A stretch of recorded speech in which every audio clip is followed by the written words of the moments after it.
Welcome back, ladies and gentlemen, to the Lunch Table Podcast. It is me, Ben, with my co-host, Alan. Alan, how are you doing today? I'm pretty okay today, Ben. How are you? I'm doing all right. First off, just want to say sorry for missing the past week with the podcast, me and Alan, with, our football season starting up. We've been a little bit busy, but we're going to try, and we are back with some news. We've actually had, I'd say, a pretty fair week that we've probably missed in the world of sports. Obviously, we love the NFL, so we're going to be talking about the NFL, but also baseball, basketball, and much, much more. But let's just get into it with, the hot stove, I guess, if you want to call it. I mean, that's what they do in baseball. I don't know what they call it in football, but the offseason is getting started. And Alan, first up, there are some reports coming out recently that the Bears are going to try and pursue Russell Wilson, who I'd say in the past couple of weeks, Russell Wilson went on a podcast and talked about how he would like to have, some more leverage in the front office, helping with the line and whatnot. And the Seahawks obviously weren't too happy when he went onto that podcast. So Alan,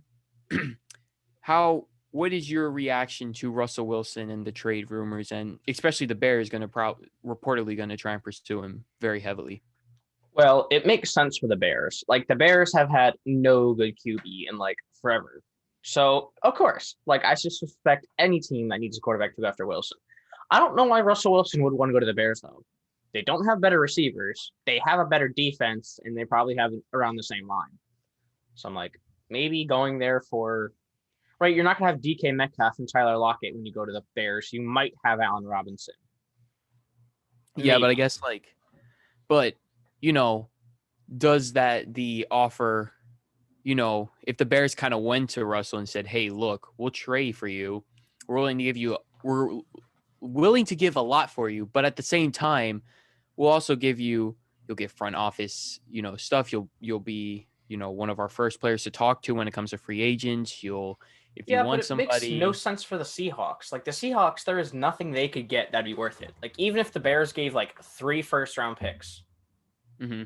those are going to be in the 20s. That does not help the Seahawks get another quarterback. And you take on a ton of money if the Seahawks were to trade Russell Wilson. I think they would have to give up Khalil Mack and Eddie Jackson just on top of it. I mean, I don't think they'll give up Khalil Mack because Khalil Mack is the face of the franchise, I'd say. You have to if you're trying to get Russell Wilson. I don't think there's any way the Bears don't give up either that or you do a sign and trade with Allen Robinson, which I don't think the Seahawks would really need because they already have. I think it'd have to be more than that, though, because the Seahawks would lose a top 5 quarterback, and then they'd have to take $40 million in cap. 3 first-round picks is not enough for that. You would need more than that. I don't think Russell Wilson trade is feasible for anyone except maybe the Dolphins. I mean, I guess, but even with the Dolphins, I mean, still, you got the Deshaun Watson drama that's been going on, which Texans don't want to let him go. Deshaun's like, let me go, but the Texans are like, no, we still really like you. We want to build a team around you. And then Deshaun's like, well, you gave up J.J. Watt, DeAndre Hopkins, and now there's me just kind of sitting there, just waiting to get traded. So, I mean, I guess he's in the same situation too. I mean, maybe the Jets could pick up Russell Wilson. I mean, that could be, they would have the talent to, I mean, not the talent, they'll have the picks and the quote unquote, I guess you could say prospects or whatnot, or young players that the Seahawks could develop. I don't think there's any trade on the planet that would make it beneficial for Russell Wilson. I don't think the Seahawks have any reason. I don't think they'd be. Yeah, there's nothing forcing them to trade Russell Wilson, and they would not gain anything from trading him, unless they were given the number 1 overall pick or something. Because then you can take that $40 million cap hit because you have Trevor Lawrence. But I don't really see the Jaguars trading away number 1 overall pick. So I wouldn't do that either if I were the Jaguars, because like you said, you'll be taking away a lot of cap space, which the Jaguars, they have the second highest? Yeah. Second highest cap space. So nah, I wouldn't do that if I were them. But that's, the Russell Wilson drama and whatnot. So we'll see what happens around there. Also kind of throwing in with the front office thing, Alan. Tom Brady just recently, this is being filmed on March 8th. There are reports that Brady wants Odell Beckham. So could this mean Chris Godwin could not be in the picture and Odell and Mike Evans could be in the picture now? I kind of feel like that. Like, I feel like it's fairly realistic. Like, the Browns do garbage when Odell Beckham's on the field and do pretty well when he's off. You could trade him, try to get the Bucks first round pick at the end of the draft. And then I don't know what that means for Chris Godwin because then Odell can't be making that much money, much less than Chris Godwin. I think he is making a good amount of money. So I don't know how that would make sense contract wise. Odell he's only making $14 million. What's the and Godwin's tag? Godwin's probably going to be wanting like 20 mil a year probably. Or I don't think it's that much for receivers. Like, what is the franchise tag for receivers? It's 16 million. So would you trading a 4th round pick for I don't know how much of a better receiver just to save like $2 million in cap? And unless that's not guaranteed, which that could be true. But I mean, you also got to think about Odell. I mean, he's coming off a Achilles injury. Yeah, it was Achilles injury. And like, you've seen people bounce back pretty strong. You've seen people not an Achilles, ACL. I'm sorry, ACL injury. You see some people bounce back from it, but you also see some people that don't. So, will he be back to his, prime one-handed catches and being an elite wide receiver? And also, I think the Browns, I mean, really, if you trade him, I think that doesn't really, I mean, you'll have momentum going into 2021 season, especially with having the playoffs and whatnot. But, is that really a loss? Because, I mean, they made it pretty far into the playoffs and just lost to the Chiefs, who, well, they're the Chiefs. They're going to do what they're going to do, except win a Super Bowl when it comes to being Tom Brady. But there's that. All right, so we're going to go into a mock draft that I did for the Washington football team, as that is me and Ben's favorite team. And I could do mock drafts for other team, but like I'm not too well situated for every other team. So with our 19th overall selection, I had us picking Rashad Bateman, the receiver out of Minnesota, because to be honest, all the quarterbacks are gone. All the receivers except him are gone. All the tackles were gone. And Terry McLaurin needs someone else to line up next to him that won't allow Terry to get triple teamed every single play. Mm-hmm. And then I had us selecting Jabril Cox out of LSU in the 2nd round because our linebacker play last year was dreadful to watch. It was bad. Yeah, especially all of our linebackers are all like 35 plus years old now. Yeah. And then in the next 2 rounds, I had us selecting Jalen Mayfield and Creed Humphrey because our line is pretty good. Like, our line is better than I think a lot of Washington fans think they are. They were it could just use some upgrading and some youth, and they happened to be also the best players left on the board, so I decided to take them. And then with our 4th round selection, I had us taking Amon-Ra St. Brown, the receiver at USC. We need lots of receiver help. Like, the offense needs lots of help for the Washington football team. And then I only did a 5-round mock draft, so I have, with our 5th round selection, I had us taking Jalen. Do not know how to say his last name. Not gonna lie. But basically the only reason I took him is Washington needs depth at edge, and he was the best player left on the board. So I was like, let me not go reach for another player. Let me get a good player, even if they probably aren't going to see the field a ton, and just get depth. It wouldn't be my favorite. So this draft was hard because I know Ben knows, and you'll see in a mock draft later this week, that I would have preferred trading up in the draft for a quarterback because I think Washington needs one. But in this situation, we didn't trade up. We didn't make any trades. We just took the players how they fell to us. Mm-hmm. Yeah, I mean, You know me. I'm personally I'm at a like a I don't know stance when it comes to the possibility of drafting a young quarterback, because that can either it'll help us or it will set us back a couple of years, because we're gonna have to uh you know have to teach him the ropes, and he'd have to learn a whole new playbook. Which, I mean, what I would think we would do is, if anything, I think we're probably going to either end up trading for Marcus Mariota, Sam Oh, Darnold, please. or we're going to have Heineke at quarterback.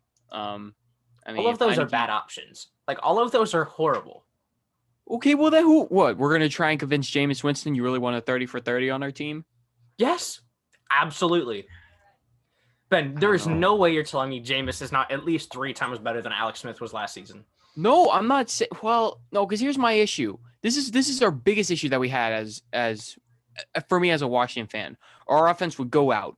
We would maybe go down the field, maybe 15 yards, maybe. And then we end up punting the ball, and our defense would end up having to play basically the entire, like 75% of the game, and our offense play 25%. And I'm sorry, I'm worried that what's going to end up happening is our defense is going to get too tired, and then injuries are going to start occurring, which we are a very defensive heavily team. And if our defense is out, then basically most of our team is out. And I'm sorry, Yes, Jameis yes, Winston, yes. if he does another 30 for 30, that means, yes, 30 touchdowns. Believe that's Ben, we probably haven't got close to 30 touchdowns since Kirk Cousins was here. more stuff. That's why, well, sure, but still, 30 picks, Alan. That's 30 interceptions that he threw. Okay, but we need the big plays. Like, there is no big plays that are happening at a good rate. Like, we have no big time plays at all. It's like Yeah, we do. 5-yard don't. pass, screen, Yeah, because no 1 offense, yard out. because Alex Smith couldn't basically throw past probably 10, 15 yards, because Yeah, either I'm our tired line of would. watching checkdowns the entire game, Ben. I would like to see some big plays. I can understand that, but also you have to look at the situation that we were in last year and the past couple years, because Dwayne Haskins is a bust. I don't care what anybody else says. He will be a bust in my eyes unless he becomes an MVP. Yeah, that's not happening. Alex Smith was just not good. I mean, Speaking of not Alex good. Smith, we should probably Not good. note Alex Smith was cut. Oh yes, he was cut. Which We was thank very him expected. for everything. Yes. Thank him for everything they did. I'm sorry, I did not mean to say he sucked. I'm saying He does. No, he does. No, don't take it back. He did.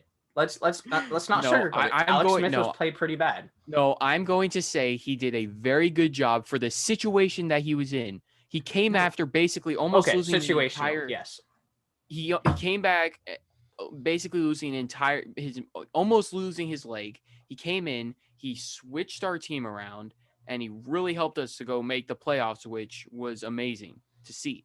Now, granted, he was a little bit older, and he didn't have, I think, his arm, obviously with age, probably went down, but also I think also his ability to move out of the pocket went down. So that's why you saw a lot of snap throw catch type of plays. You didn't really see a lot of Terry McLaurin running 30 yards down the field and him throwing the ball.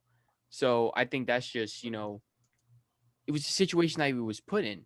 And also with our line had good. It was good, but then it also wasn't good in some games. So you gotta look at that as well. Okay.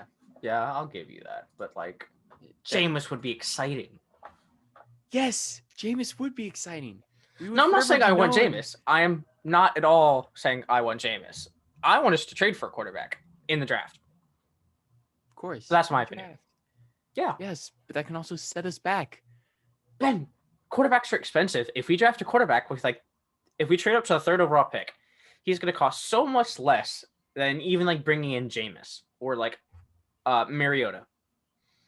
And they're probably going to be better. Probably. That's the biggest thing. Probably. Like Justin Fields' running ability would probably make him better than. I'm sorry, Mariota. Our past what? Let's see. Our past couple of draft picks how he chose as quarterbacks. Let's see. Well, it's RG3. He was great for a year or two. What happened? Tore his ACL.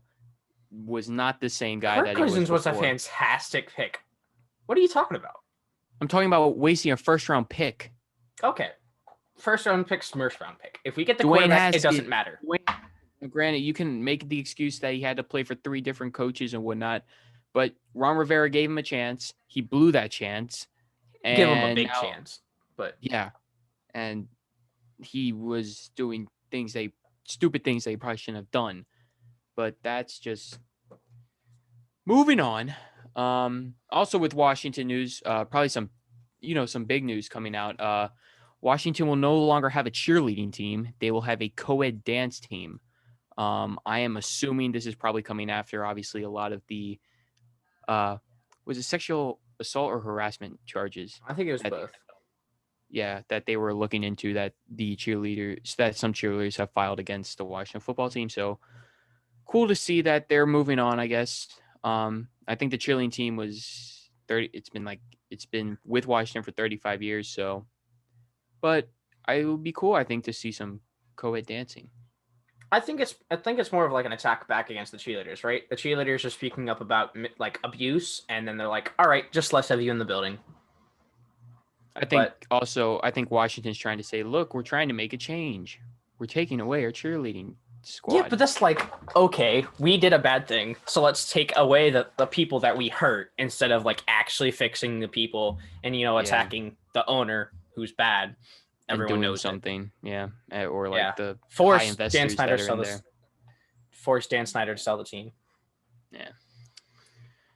Well, also going in, no more Washington stuff. Still keeping on with the football. We got J.J. Watt, who was earlier released from the Houston Texans, as Houston has had many, many problems throughout the years. Now he's with a surprise pick. Actually, I was kind of surprised with the Arizona Cardinals. Arizona is definitely going to be a 1-2 punch with him and Alan. What's his name? Oh, what's the outside linebacker's name? That's like him and JJ Watt are basically like top 2. No clue what you're talking about. No, it's like this one outside linebacker Reddick? That's maybe, because he's not that good. He just had that one good game. You said an outside linebacker for the Cardinals? Yeah.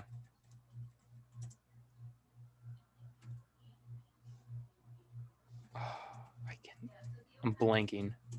A lot of people are saying that Chandler Jones? Yeah, him. I think a lot people are saying that they're going to be a 1-2 punch type ordeal. So, yeah. Were you surprised I thought he was actually going to go to the Steelers. I thought he was going to play with his brother. I did not think the Cardinals were up there among the teams, but it makes sense. You got Kyler, a good quarterback, so. Yep, promising quarterback. You got DeAndre Hopkins, former teammate. I don't think they're like contending for a playoffs this season, so I'm kind of confused about that. But yeah, I guess. Yeah. It is what it is. Moving on, we have this is actually tying into both Big Ben. Ben Roethlisberger, not me. He got a new contract. He will be staying with the Steelers. And with that, also the NFL is it the NFL or is it teams taking a big salary cap cut? It's each team.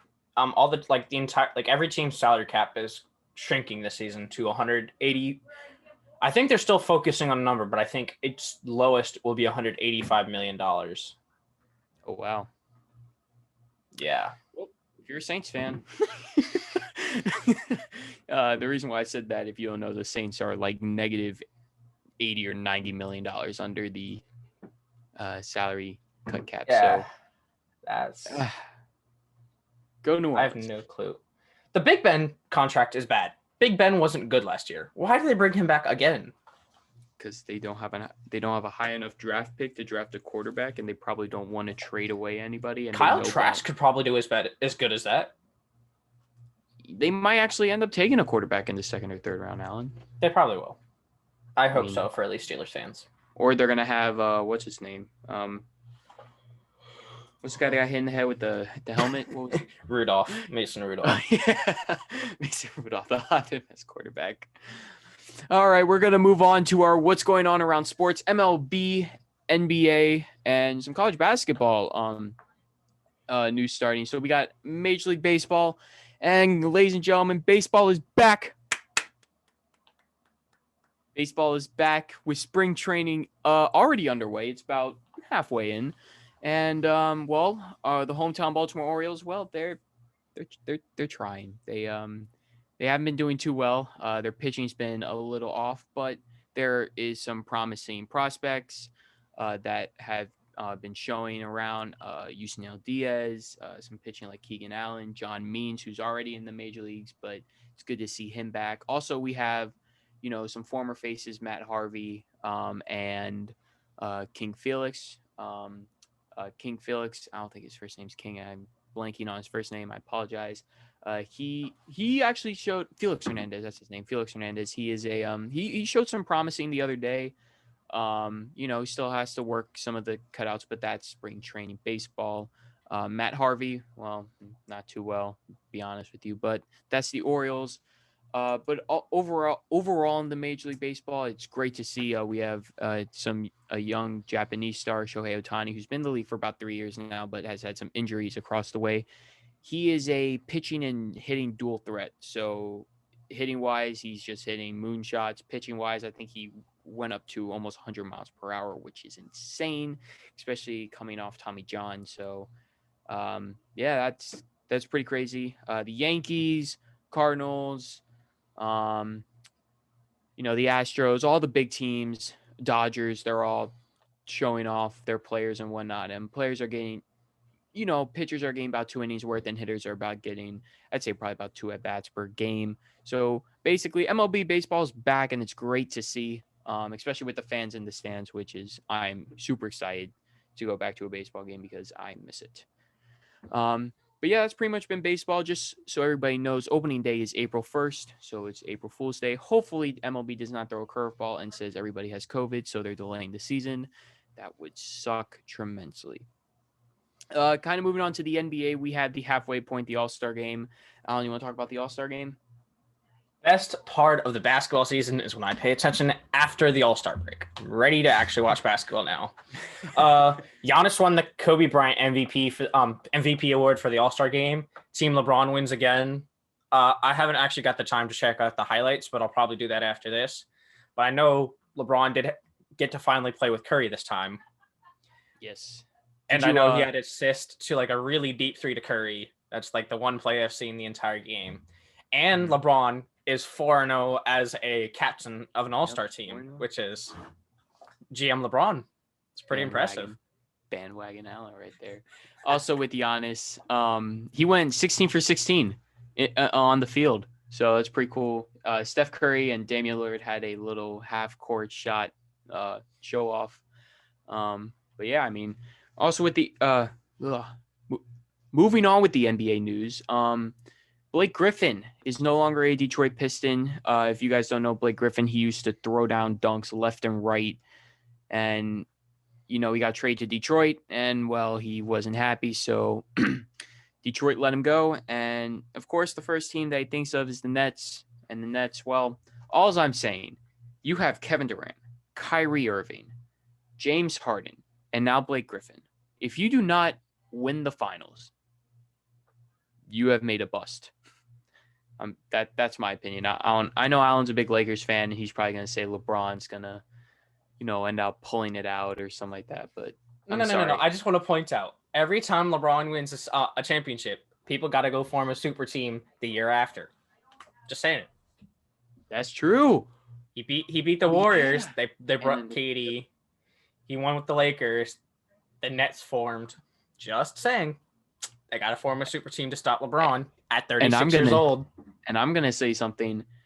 Those super teams have Kevin Durant in them. And Kevin Durant, I think, is it 2-0 or 2-0 when it comes to finals wins against LeBron? So, Alan. Who's 2-0 against LeBron? KD. Because he beat him in 2016. Yeah, he lost him. He lost him when he was with the Thunder. Yeah, but I'm talking about in the finals. Yes. Oh, right. The Heat beat the Thunder in 2013. So he's 2-1. He's 2-1. Yeah. Okay. But still, with the super teams, There LeBron were hasn't 4 done it. All-Stars on that team. And like LeBron had no cast for one of them. Oh, no. Okay. Yes. So he beat LeBron twice with like just an overpowered team. Like he didn't even need to do anything. Mm-hmm. And the Because Brooklyn they were Nets are just, an overpowered team. well, they're also like garbage defensively. Like if the Lakers come and play them and play any defense, I don't think you do anything. Like They still win and they still score a lot of points. yeah, And but I'm like if you sorry. have like 2 of your stars forget how to score for a night, and the other team starts pouring it on because they can play good offense and defense, then the Nets are in trouble. I don't know. Maybe I'm convincing myself, Ben, but it's fine. You definitely are because you always do this. You always convince yourself when it It comes to works half the LeBron. time. I'm just saying. Yeah.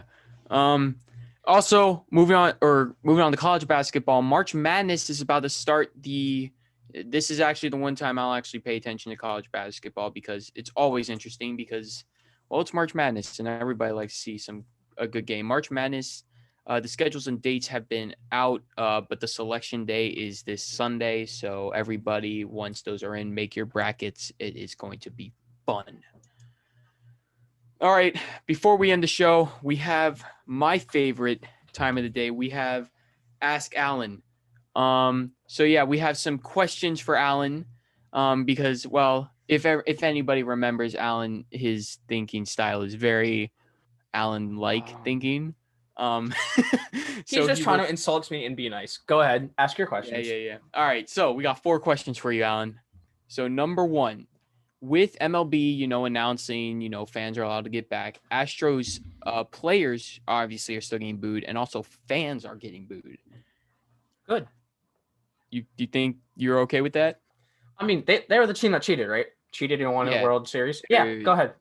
I'd keep booing them.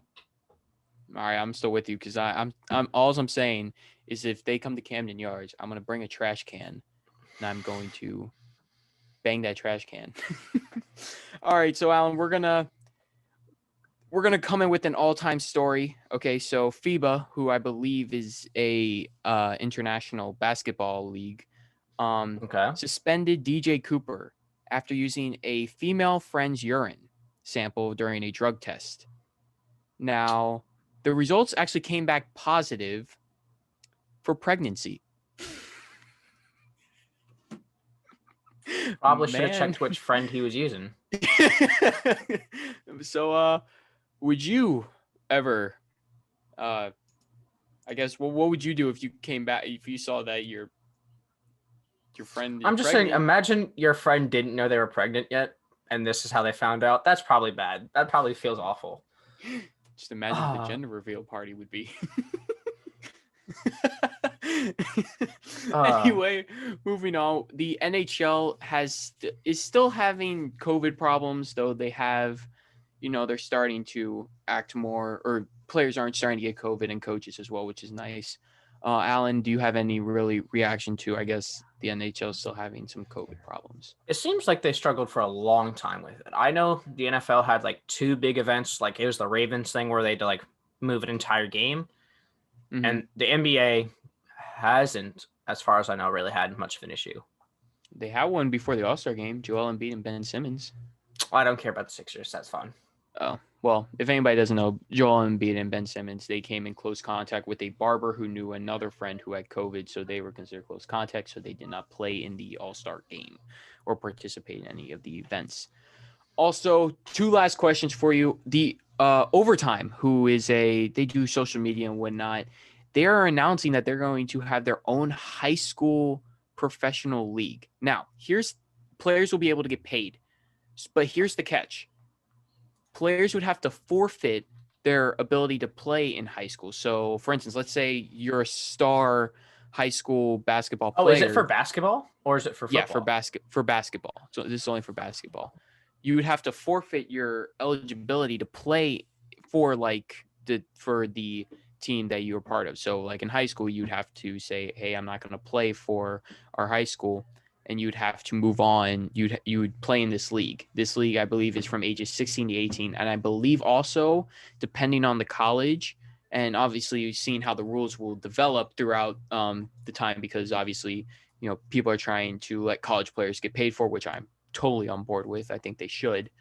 for endorsements and whatnot, I think they would also have to forfeit some of their collegiate eligibility. Now, the overtime president has came out and said they're going to be treated very well. They are going to get the best of the best care. They're going to get the best of the best coaching and whatnot.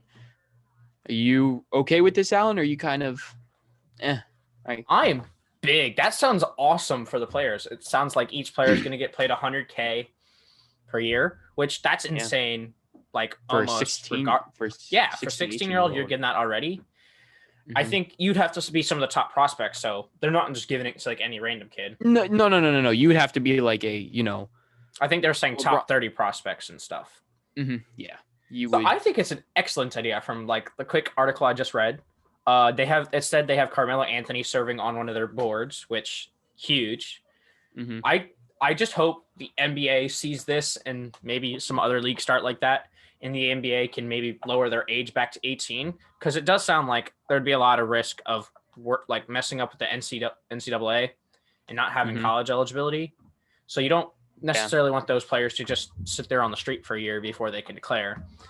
I wonder if they could work out something with the NBA to let those players declare, which I think and also I think would be cool is, to have NCAA and all the collegiate conferences kind of come together and, if this blows up and it becomes a major success, then college basketball is going to have to think about, okay, what do we do now? Are we going to allow, obviously football has allowed their own video game, but I'm assuming like the athletes aren't going to get paid for like the cover athlete. Let's say Trevor Lawrence's cover athlete. I don't think he'll be able to get paid if he were still in college. So I think this is good. This is a big step, especially in college athletics or high school and college athletics. So yeah, I'm with you on that. And our last question, Trey Mancini, Orioles star. He's literally our main person in our team. He had to battle colon cancer this past year. He battled it. He beat it. He raised I think he said Orioles made t-shirts, which I bought one. It says Fight 16 on it, which was the number they wore, and it raised, I think, $35,000 to go into colon cancer research, and he has beat it. And first thing that he the first at bat that he had coming back, he hit a single, so it was great to see. Alan, I don't know if you had any opinion on it or saw anything about it, but I wanted to throw that in there before we end the show. Yeah, I haven't watched baseball in a while, so do not know too much about that. Yeah, but I did know he had cancer, but I didn't know too much more about that. Yeah, you still gotta give him respect though for especially beating it and then having the ability to play after it. So great to see. Well, with that, ladies and gentlemen, that has been the Lunch Table Podcast. It has been me and Alan, obviously, talking about sports, which we love to do. By the way, if anybody wants to participate in the Ask Alan questions, please leave something in the comments because I am starting to run low on questions and I need questions desperately. So if you would like to leave one in the comments. Make sure to hit that subscribe button, hit that little bell for a notification for our next show. This has been Ben. That's Alan. Signing out. Dang it.